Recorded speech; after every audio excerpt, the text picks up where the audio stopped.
سلام علیکم و رحمت الله و برکاته. علیکم استاد السلام و جان خوب رحمت الله و هستین؟ برکاته. الحمدلله. بفرمایید.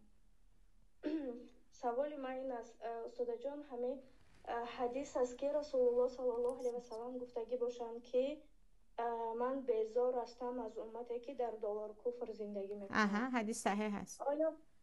آیا ما هم امروزه زیادی ها در دولت های غیر مسلمان زندگی میکنیم؟ آیا ما هم به وارد همین حدیث میشویم یا که نه؟ حدیثی که درباره انا بری امی من یسکن بود بین زهرانی الکافر آمدگی است خواهرم. حدیث در صحیح آمدگی است. حدیث یگان شبهه ندارد و معنیش این است که هر کسی که به اختیار خود می رود و در بین دارالکفر زندگی می کند و دارالکفری که در آنجا دینش در امان نیست، تماما به دینش خطر دارد. برای همین برای هر یک مسلمان، چه شما باشید چه من باشم، پیش از همه باید برای خودش یک جایی را انتخاب کند که به دینش ضرر نرساند.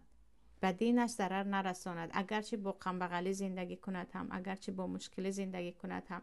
دوم، وقتی که این گونه جا پیدا نشد و برعکس در دارالکفرهای امروزه نسبت به دولت‌هایی که به نام مسلمانند، تاجیکستان و ازبکستان و یعنی دولت‌های سنگه و اینها، یعنی به حضور با حجاب می‌گردید، به حضور فرزندتان مثلا با حجابش مکتب می رود یا به حضور در دینتون پیوند هستید، این دولت ها در این وقت یعنی از تاجیکستان بهتر است میگویم.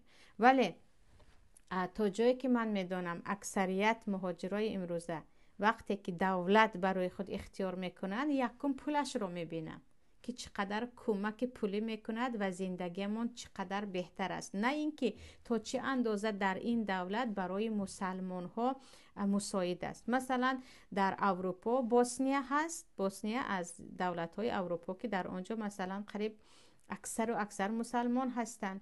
یا مثلا آلبانیا هست، آلبانیا هم در آنجا این گونه هست. یا مثلا در باره دولت دیگر بود، حاضر به یادم نمیرسد، یک دولت ارناووت میگن با ترکی، اون هم هست که در آنجا مسلمان ها زیاد هستن. اینجا رو یگان مثلا تاجیک ها اختیار نمیکنن، چون این دولت های کم بخل هستن. میروند به آلمان، میروند مثلا نمیدونم نروژ و دیگرها که در آنجا اگر مسلمان ها نیست اما مسئله پولش علل خصوص نسبتی پسابیه خوش رو پول میدهد، یا میگوین آزادی زیادتر است و مسلمان باید برای خود دولتی رو انتخاب کند که در آنجا به دینش ضرر نرسد. و در حقیقت خواهران عزیز، خودتون هم شاهد شده ایستاده باشید که خواه و ناخواه خلل یا ضرر و تاثیر آنها به کودکان رسیده ایستاده است.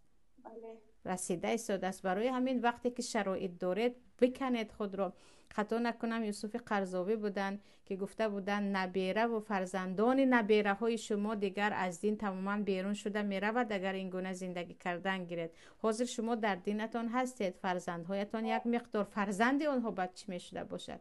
یعنی مسلمان در حیات دو روزه باید از پی برپا داشتن دینش باشد، نه از پی برپا کردن و قوی کردن دنیایش. یعنی جایی رو انتخاب کنید که در آنجا به دینتون ضرر نشود.